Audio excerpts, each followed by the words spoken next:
tour guide para mas ligtas ang turista at mas maunawaan ang kasaysayan ng mundo. Pero humina ang turismo simula na magkapandemya at hindi pa bumabalik sa dating sigla. Kung dati, araw-araw ang tour at kumikita sila ng 500 pesos kada 5 turista. Ngayon, isang beses na lang kada linggo. 70% to 80% ang nawala sa mga hikers. Hindi kagaya ng mga unang mga taon na umabot na halos 300 ang aming pong mga tourist guides. Si Albert sumasideline na sa pagkakargador. Mula Wawa Dam, nagpapasan siya ng hanggang 80 kilo ng mga gulay habang naglalakad ng kalahating kilometro. Minsan po naramdaman ko sa binte at saka po sa baywang. Kasakit po pag umaga, may nahirapan tumayo. Bilang pagbibigay halaga sa mga manggagawang Pilipino, ang GMA Kapuso Foundation. Guide sa Rodriguez, kasabay ng pagdiriwang ng Labor Day. Kung ano ang mga yan, abangan po ninyo bukas. At sa mga nais naman sumuporta sa aming mga proyekto, maaari po kayong deposito sa aming mga bank account o magpadala sa Cebuana Luwal Year. Pwede rin online via GCash, Shopee, Lazada at Glovo.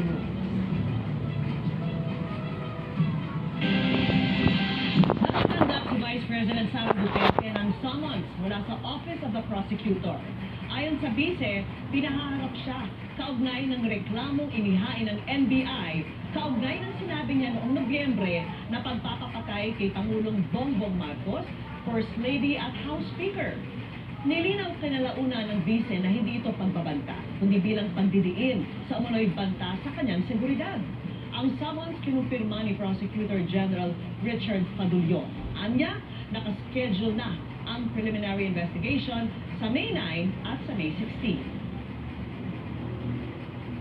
Ako man ay naka-receive din kanina ng summons sa Office of the Prosecutor sa final ng National Bureau of Investigation na kaso laban sa atin.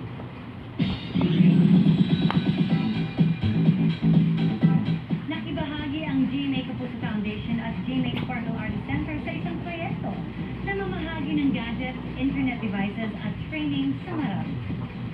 Sa ilalim yan ng Pay It Forward Project na layong unti-unting tumbukan ang digital divide o agwat ng mga walang access sa internet at meron.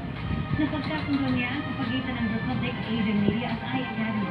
Makakatulong din dito ang Budget at Education Department pati ang DICT.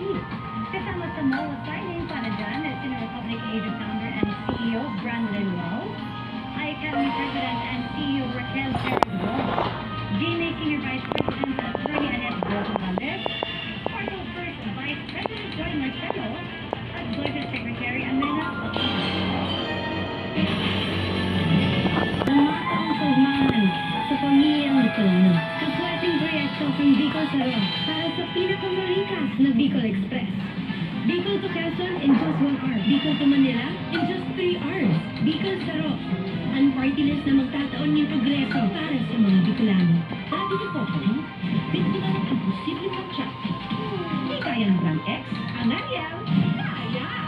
Imposibleng matcha, tanggal yan ng 10X Power Train. Dito, asan? Imposible, kaya! Ang mga abuso walang pinipiling biktima. Ako walang pinipiling pagtanggol. Saan man, kailanman, kampi tayo. Sa aming puso, nakabilo sa Senado. Ilapit. Memo ng Senado, Rito Lapid. Number 35, sa Manota. Rito! Energen, for 20% more cereal, kulang para busog ka ng mas matagal. Complete sa nutrition. So filling. Energen, now 50% more cereals. Ako si Sara Duterte, isa lang ang nagdante ng kuleta sa Senado. Hindi natitinang at laging nasa panig ng tama. Ang prinsipyo ay pag-inyong dito. Iboto natin ang number 38 sa Banota. E Dante Marcoleta sa Senado. Kay Marcoleta, may pag-asa ka. Good day for a date. Good day for a date. Makadandros yan. Head and shoulders every day. Ang kumpanyang may-ari ng nabigyan sa book sa Emirates suspension na itinataw ng LTFRB sa amin nitong bus unit. Pero posible bang madagdagan ang paglamang? Kung hindi makakasunod sa inutos ng LTFRB, mapagkomite naman ng dashcam video mula sa hook. Nakatutok si Tina Panibanter. Kabilang sa mga discussion na itala nitong Semana Santa na bininig kanina ng LTFRB, ang pagpangda ng isang bus sa isang truck sa NLEX na ikinasugat ng 11 tao. 6 na bus na ang kumpanya ang isinailalim sa 30-day preventive suspension, bagay na inaapela ng kumpanya sa LTFRB kanina dahil nawalan ang nila ng kabuhayan ng driver ng 5 nagamang na bus unit. Bukod siya, yung magiging source para dun sa indemnity ng mga ayun. pero hindi binawi ng LTFRB ang preventive suspension. Ang driver ng sangkot na bus na isang buwan pa lang sa Natural Bus Company, pinatawan naman ang preventive suspension ng kumpanya. Sabi niya, matagal na siyang driver sa ibang bansa. Lumalabas po kasi yung laptop dahil pinalis po ng kaso yung laptop po kasi nakaparking po sa Mindanao. Ngayon po, nandun po sa third day,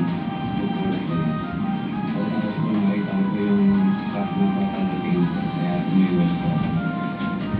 Third day. Kami po ang dalawa. What was your speed? Siguro po mga 60 to 70. Dapat kung nagmiminat po tayo. Kapag bayaran niya dahil sobrang bilis ng takbo niya. Siya po ba ng sobrang aircraft ng unit niya? Of course. Kasi pag sinunod nag-break, biglang tumawag yung bus. Ibig sabihin may problema po. Kabilang sa dapat meron ng bus para maging roadworthy, ang dashcam na iniutos na sa isang memo ng DOTR. Kaya pinasusumite ng LTFRB kung may dashcam video ang bus. Pag wala that would mean additional violation. Kaya sa susunod na linggo, matutulong ang task force ng DOTR, LTFRB at LTO na titiyak na ligtas lahat ng pampasaherong sasakyan sa bansa. We will set parameters po for the standards on road safety and standard ng mga terminal. Kabilang sa ikikiit ay pagtupad sa mga kasalukuyan ng panuntunan. Like 1, dashcam. Number 2, fire extinguisher sa mga buses pa. And then number 3, yung mga buses po ay equipped with adequate equipment. Para sa GMA Integrated Routes, Tina Panibanter, nakatutok 24 oras.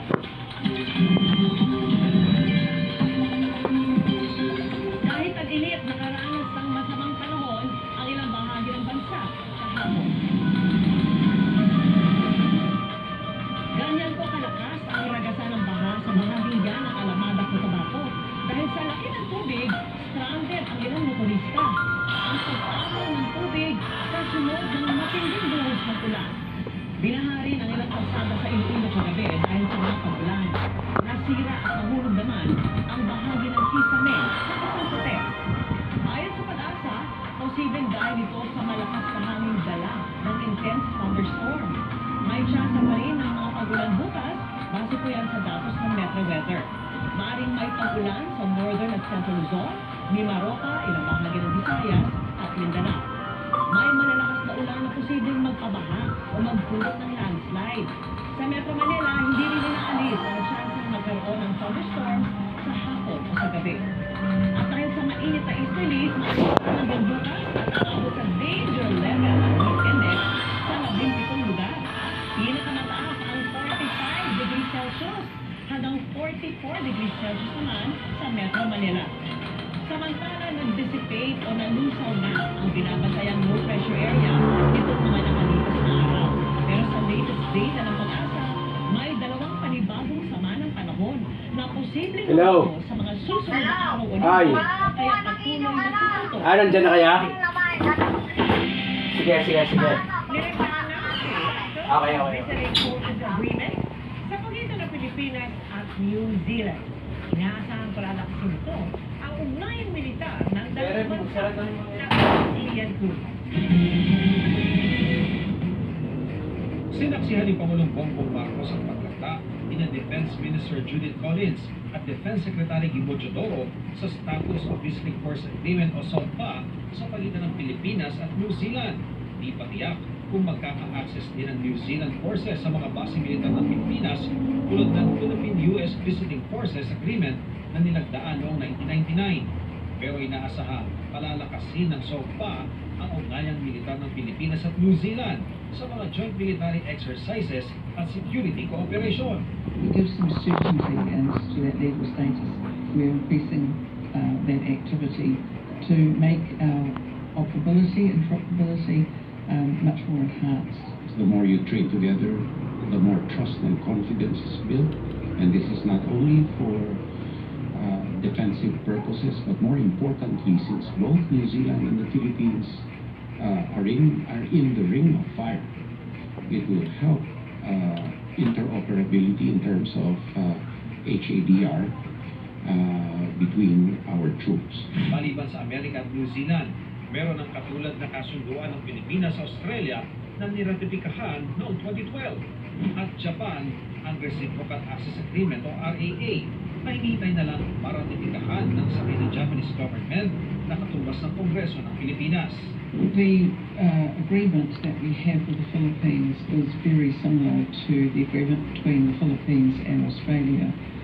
So there's not any difference. Theoretically, there may be a UN peacekeeping mission where New Zealand and the Philippines We'll continue our transits. We will continue. Teodoro, malapit na rin daw mapirmahan ang kahalintulad na VFA sa pagitan ng Pilipinas at Canada. Nagipag-usap na rin daw sila sa France para sa nasabing kasunduan. Para sa GMA Integrated News, Ian Cruz na Tatlong 24 oras.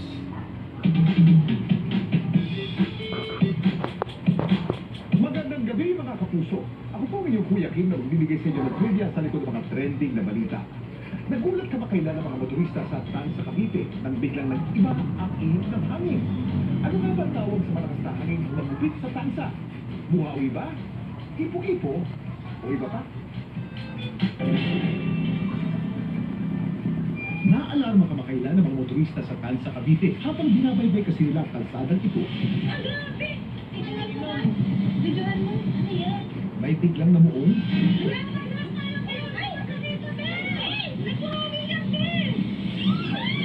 buhawi.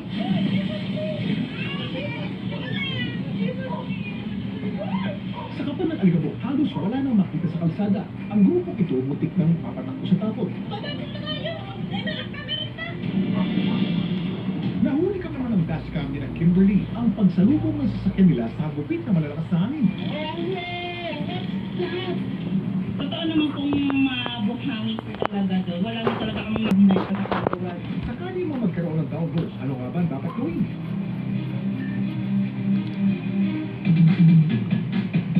Habang may downburst, manatili sa loob ng bahay. Lumayo sa mga bintana at pintuan dahil posible kang matamaan ng debris o lumilipad na bagay. At kung maaari, pansamantalang tumigil at huwag munang magmaneho. Maaari kasi mawala ng kontrol ng sasakyan sa lakas ng hangin. Samantala, para malaman ng trailer sa likod ng viral na balita, i-post or comment lang, #Kuya Kim. Ano na? Laging tandaan, importante ang may alam. Ako po si Kuya Kim, kasama tayo. 24. Up next, Julie